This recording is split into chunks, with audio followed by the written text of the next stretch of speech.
Europe के देश जंग जारी रखना चाहते हैं और उसे लड़ने के लिए बड़ी रकम की जरूरत है। यूरोप के देश आज ब्रसेल्स में जुटे और इस मुद्दे पर चर्चा की गई। रकम जुटाने के लिए रूस की ही फ्रीज की गई संपत्तियों को इस्तेमाल करने पर लंबी बहस हुई।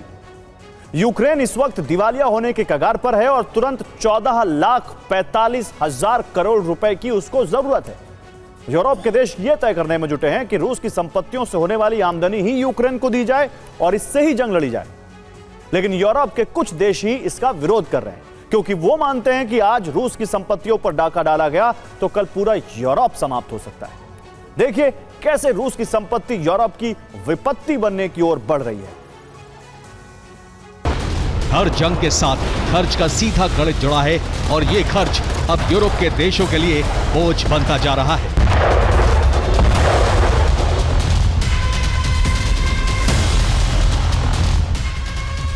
यूक्रेन को जंग के फंड देने में अब तक यूरोपियन यूनियन के 40,35,000 करोड़ रुपए स्वाहा हो चुके हैं।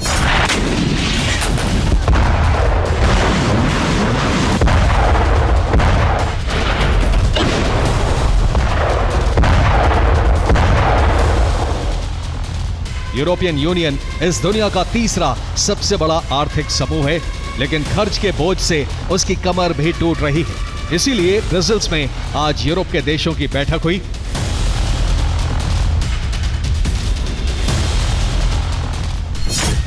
इस बैठक का मुद्दा रहा यूक्रेन को फंड देने के लिए रूसी संपत्तियों का इस्तेमाल किया जाए।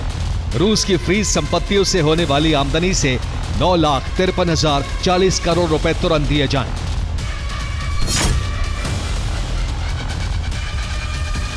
दरअसल सिक्योरिटी, बॉन्ड, जमीन और कैश के तौर पर रूस की संपत्ति कई देशों में है। इस संपत्ति को युद्ध शुरू होने के बाद फ्रीज कर दिया गया, यानी रूस इसको ना तो ट्रांसफर कर सकता है ना बेच सकता है।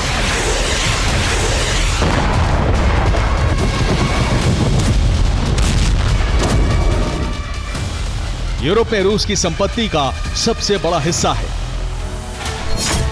बेल्जियम में रूस की 19,05,780 करोड़ रुपए की संपत्ति है। फ्रांस में 2,01,160 करोड़ रुपए की संपत्ति फ्रीज है। लक्जमबर्ग ने रूस की 1,05,870 करोड़ की संपत्ति फ्रीज कर दी है। यूके में यह आंकड़ा 2,75,270 करोड़ रुपए है। जापान में रूस की 2,96,450 करोड़ की संपत्ति फ्रीज है। कनाडा में 1,58,810 करोड़ रुपए हैं। स्विट्जरलैंड में 63,530 करोड़ रुपए जब्त हैं। अमेरिका में 42,350 करोड़ रुपए की संपत्ति फ्रीज कर दी गई।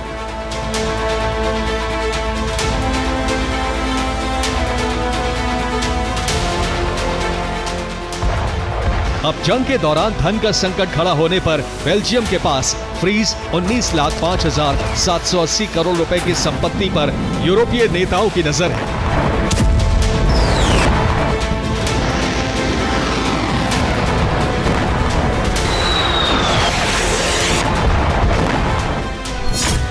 ताकि यूक्रेन को जंग में नए हथियार दिए जा सकें और कीव को दिवालिया होने से बचाया जा सके।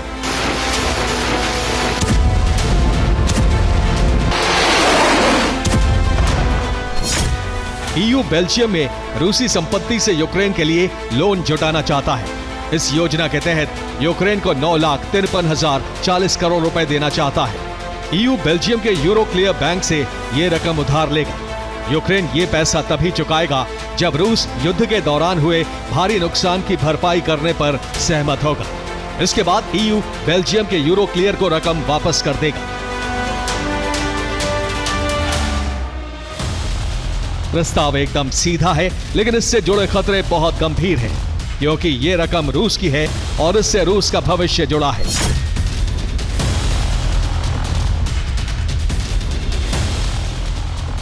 यूरोप के कुछ देश मानते हैं कि अगर इस रकम को जब्त किया गया तो रूस से जंग तय है।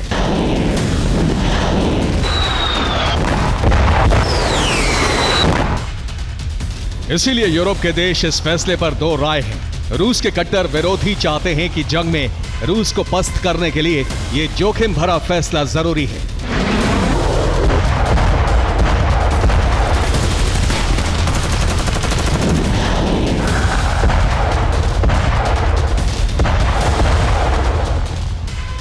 जबकि कुछ देश मानते हैं कि इससे उनकी राष्ट्रीय सुरक्षा को खतरा हो सकता है।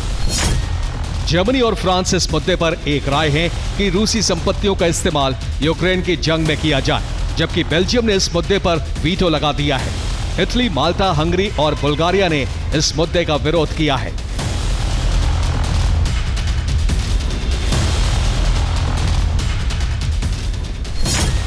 बेल्जियम ने कहा है कि रूसी संपत्तियों का इस्तेमाल आज यूरोपीय संघ की अर्थव्यवस्था बचाने वाला कदम नजर आ रहा है, लेकिन यह भविष्य में यूरोप के अस्तित्व पर खतरा बन सकता है।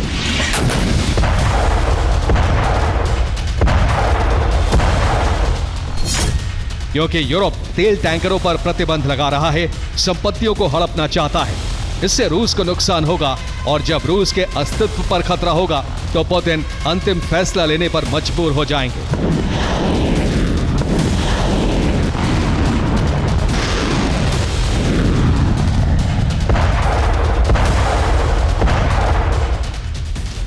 यूरोपियन यूनियन की प्रक्रिया युद्ध विराम में भी बाधक बन रही है।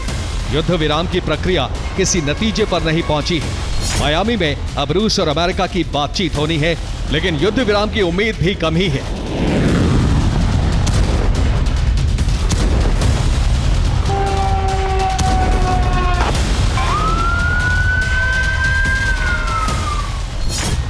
क्योंकि पुतिन ने साफ कर दिया है कि वो इतिहास में रूस की रही जमीन नहीं छोड़ने वाले।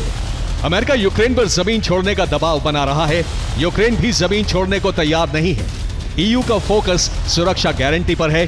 अमेरिका यूक्रेन में विदेशी या अपनी फौज तैनात करने के खिलाफ है। कुल मिलाकर पूरी वार्ता प्रक्रिया गोलमोल घूम रही है।